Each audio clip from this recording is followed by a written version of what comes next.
Ooh, child. Hi, I'm Jeff, and you're here. Before we get started, Black lives do have and will always matter. There'll be links in the description for you to check out. And just remember that it is our responsibility to protect Black women every single day. Sorry, I just felt, I don't know if it's this lip color or what, but I was feeling really empowered, okay? Okay, so this tag is 6 questions. Did I say what I was doing? Today I'm doing the end of the year book tag. I don't remember if I said that already, but that's what I'm doing, so let's go.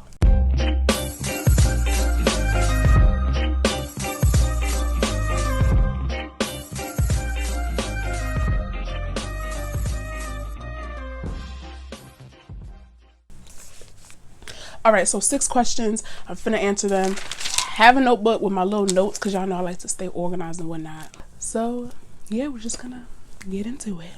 Number 1, are there any books that you started this year that you still need to finish? Now look, y'all already, whenever I say now look,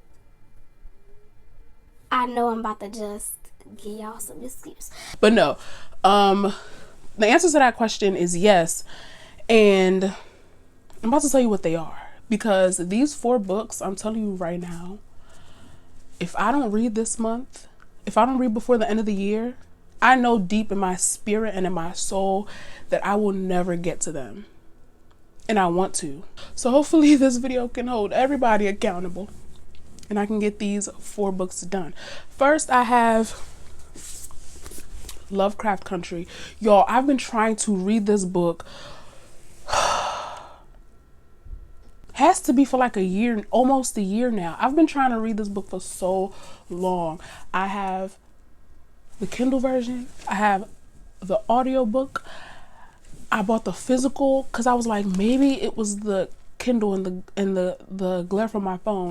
And then I was like, maybe it was the voice of the person because it's not read in own voices or written in own voices. So I don't know. And I was like, I gotta read it before the show comes out. And now the show is done. And I'm still walking around here not having seen the show because my stubborn self ain't gonna watch the show till I read the book. And I just can't for some reason.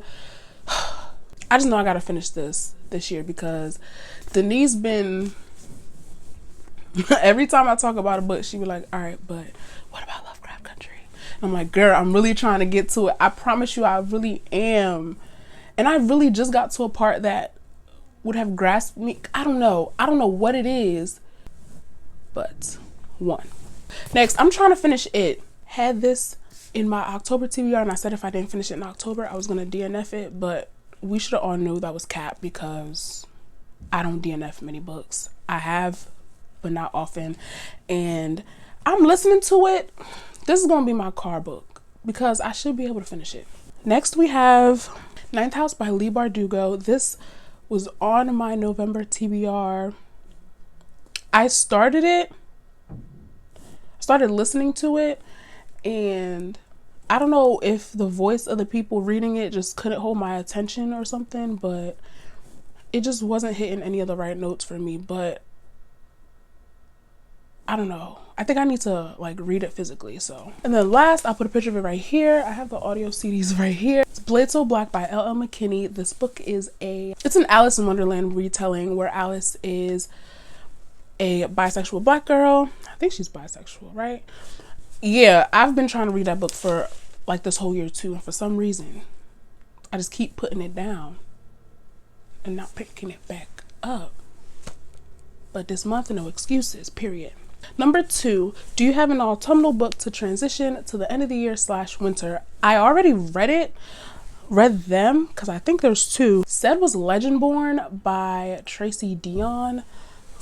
I can't find my physical copy, so a picture of it will be right here. I don't quite remember if they said that the setting was fall, but it was feeling very fall-y because it was her first semester off at college. Like usually your first semester, if you go, like usually your first semester is the fall semester. So, and then also I will say, I'm gonna say Cinderella is Dead. It might not have been written with a fall setting in mind, but the whole white forest, the whole idea of like just being in a forest with a whole bunch of trees, like I imagine the leaves rustling and them falling, indicating autumn. So I don't know if that's too much of a stretch, but I'm stretching, I'm reaching. Number 3, new releases you're still waiting for. I'm gonna say waiting to read. I'm gonna answer this as waiting to read as opposed to waiting to come out, because I don't know if there are any new releases that are coming out this month that I would want to read in particular.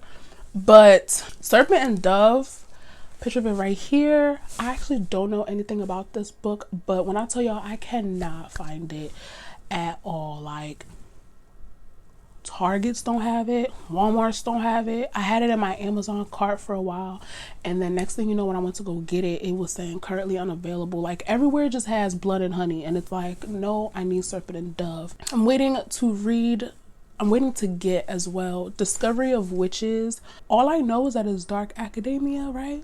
Yeah. When I was answering these questions on the list, I had put Rebel Sisters because I was waiting for it in the mail, but I have it, so I'm not waiting on that anymore. I guess I'm waiting to read it. So number 4, 3 books you want to read before the end of the year. This Is My America, Riot Baby, and Such a Fun Age. I'd also say Rebel Sisters, but I'm already like reading that, so it's not like I haven't gotten to it. Number 5, is there a book that could still shock you and become your favorite book of the year? Yes, I actually think it's between This Is My America and Such a Fun Age. They're both topics that I'm very much so passionate about, their own voices, which is always a plus.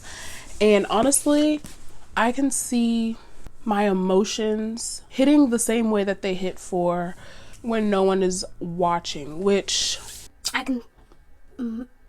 be my favorite book of the year. I don't know. But yeah, these 2 books have the potential of taking that spot. And last but not least, have you already started making reading plans for 2021? Yes, I have. I'm a planner. Even though I never stick to them, I always make them. The big one is to get through 150 books, and also to just expand more of what I'm reading, read more disability rep, read more Native American rep, read more indigenous and persons of color rep, more. I want to try more romance, but tread lightly. What else? I just want to expand on what I'm reading because I do love fantasy. I do. But I think that as for me in my house, we would also, her, would also like to just read more books that show more representation because, you know, I think that's important. Representation in books is so important. Growing up, I didn't find this much representation in books I was reading, and now it's just so refreshing to see that that's changing. So I want to do my due diligence and give everyone a voice to occupy in my mind. Also have a better, like a more precise rating system as opposed to just rating a book because of how it makes me feel, which is very important, but also rating it based on different elements and if it has representation and specifying the kind of representation. Like reading, like I actually have an English degree. Okay, girl, let's use some of the things that you were learning in critical approaches to literature and the stuff that you were learning in literary theory. Like, let's pretend we know what we're doing instead of just telling people books made you feel nice. Tell me why, you know? Semantics. I think next year I want to get into more semantics when it comes to my videos, more technical and more educational. Is that the word I want to use? More technical and more intentional with what I'm reading and how I incorporate that into my videos. Yeah, that was a ramble. That's all I have for y'all for today. I have to go because I have one more video to record today, but then after that I got more books to read. But I will see you seeing me in the next one. Bye.